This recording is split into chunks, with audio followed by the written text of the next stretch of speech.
এইমাত্র মাঠে প্রবেশ করছেন, এইমাত্র মাঠে প্রবেশ করছেন ফ্রেন্ড সার্কেল চাচড়ি, এইমাত্র মাঠে প্রবেশ করছেন ফ্রেন্ড সার্কেল চাচড়ি।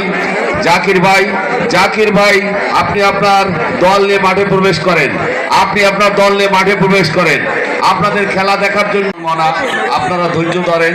আপনাদের খেলা দেখানোর জন্য ওয়াহিদুজ্জামান মনা সার্বিক কষ্ট করে যাচ্ছেন।